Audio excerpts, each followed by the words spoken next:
as eleições municipais chegando ao final, né? Alguns desafios importantes se impõem para o prefeito eleito. E é um cenário preocupante, a gente tem falado muito sobre isso aqui no jornal, que está relacionado às mudanças climáticas e que tem grandes implicações para todos nós, ou seja, não é? Afeta diretamente o nosso dia a dia, a nossa vida cotidiana. Para melhor entender como as mudanças climáticas impactam aqui na cidade de São Paulo, conversamos com o professor Pedro Luiz Cortes, da ECA e do Programa de Pós-Graduação em Ciência Ambiental, do IEE, o Instituto de Energia e Ambiente, sempre com a gente aqui às sextas. Tudo bem, professor? Bom dia. É um prazer falar com vocês. Muito bem, professor. Vamos falar de mudanças climáticas que afetam todos os grandes centros do mundo, com a cidade de São Paulo não é diferente.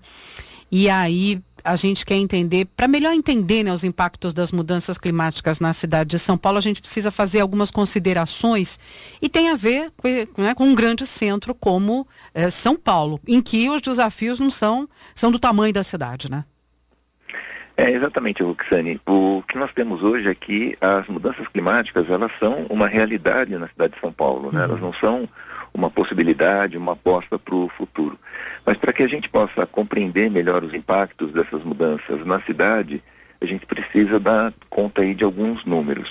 Em São Paulo, nós temos 12 milhões de habitantes, que é uma população quase igual à da Bélgica ou Portugal. Na verdade, a gente fica um pouco acima desses dois países. Portanto, a administrar São Paulo, ela representa um desafio similar, em certas medidas, a governar um país, dadas aí as dimensões, não só territoriais, mas principalmente a densidade demográfica, que é muito elevada aqui na cidade.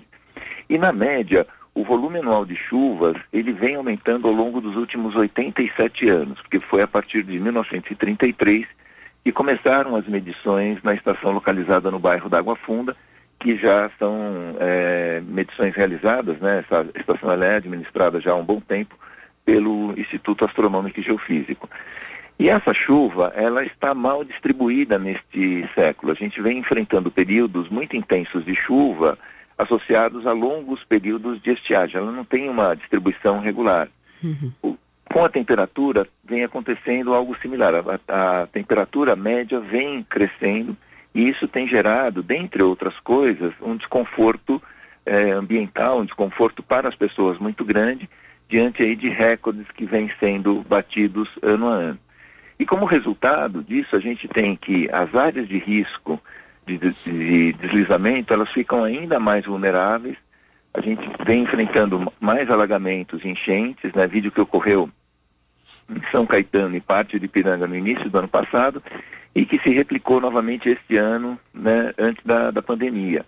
Provavelmente as pessoas não lembram, né, porque a pandemia tem ocupado boa parte aí do nosso dia a dia, das pautas, mas nós tivemos uma enchente muito grande em janeiro, em que pessoas ficaram ilhadas durante muitas horas. E essa é uma tendência que pode se repetir, né? Nós não estamos livres de que isso aconteça novamente em curto prazo. Com isso, nós temos, né, aumento do volume de chuvas e aumento da temperatura. Nós temos maior incidência de doenças transmitidas por vetores, como febre amarela, zika, dengue e chikungunya. Esses vetores, os vetores que transmitem essas doenças, eles se beneficiam muito desse clima mais úmido e mais quente. Embora seja algo que afete a região metropolitana de São Paulo, ou seja, não só a cidade de São Paulo, mas afeta os outros 38 municípios no entorno, nós temos risco de enfrentar problemas com abastecimento de água, tendo em vista, por exemplo, que o Cantareira hoje ele está com apenas 32% de sua capacidade, e nós estamos no final de um mês já chuvoso, que é o mês de novembro, e os sistemas agregados, considerando todas as represas, eles estão com 45%. No ano passado, nessa época, eles estavam com 56%, portanto 11% a mais. E o triste foi verificar que nesse cenário, que esse cenário praticamente escapou de todas as propostas de governo de todos os candidatos, conforme a gente já mencionou ao longo da série que fizemos sobre as propostas, né, os planos de governo dos diversos candidatos antes do primeiro turno.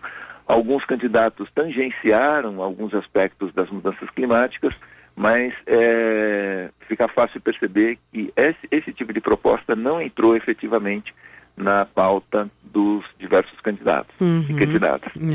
Agora, professor Pedro, então, que medidas podem ser tomadas ou devem ser tomadas? Já tem iniciativas importantes? Tem coisa que precisa partir do zero? Conta pra gente. Então, em relação a essas endemias, né, a dengue, zika, chikungunya, febre amarela, uma atenção redobrada tem que ser dada pelas equipes de saúde aos prognósticos climáticos.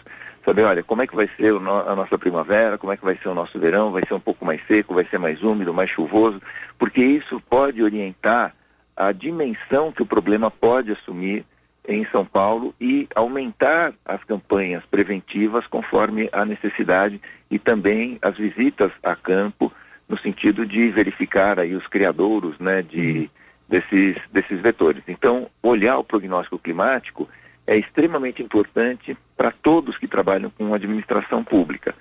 Em relação às áreas mais sensíveis, né, com alagamentos, deslizamentos e chuvas, poderia ser feito um monitoramento mais preciso com avisos por SMS. A Defesa Civil já tem esses avisos, mas ela passa avisos muito genéricos. Chuva intensa na região sul, chuva com granizo na região norte. Seria necessário especificar, por exemplo, ruas e avenidas sujeitas a alagamento. Olha, a avenida tal está com chance de alagamento, evite a região. Isso já é uma informação bem mais precisa para quem está no trânsito. Essa é uma forma da gente tomar algum tipo de medida para evitar um prejuízo maior. Mas o que a gente precisa mesmo, urgentemente, é aumentar a permeabilidade do solo, que vai muito além da construção dos piscinões, né, que são caros e demorados.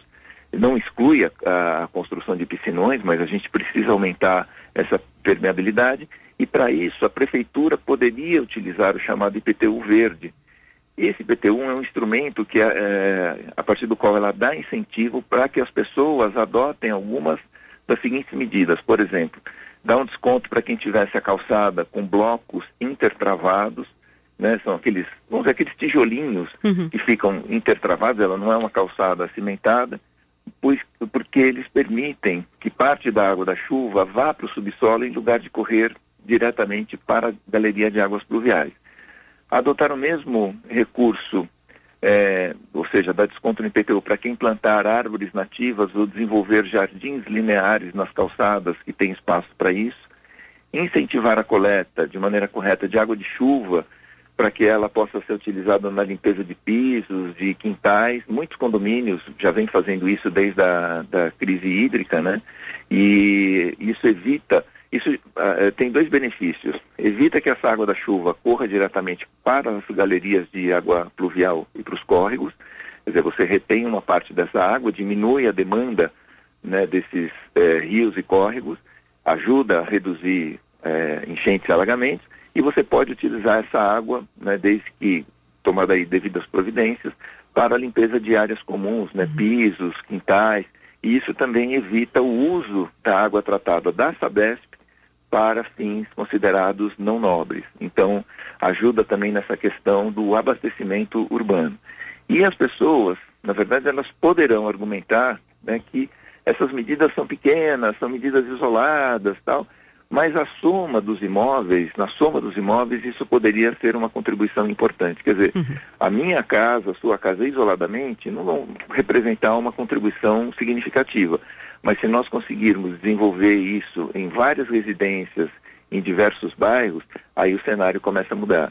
Outra medida é incentivar o plantio de espécies específicas, né, da mata nativa, né, da Mata Atlântica, para criar corredores interligando os diversos parques. Com isso, nós teríamos mais pássaros percorrendo a cidade, ajudando no controle de insetos e indiretamente ajudando no controle de endemias. E haveria maior conforto térmico e acústico nas áreas arborizadas. Fazer campanha de educação ambiental, não só nas escolas, mas para a população em geral, utilizando a mídia. Continuar com o projeto desenvolvido junto com a Sabesp de limpeza de rios e córregos, né, tentando fazer com que eles voltem a ter a sua função natural. Envolver cooperativas de catadores na coleta de recicláveis.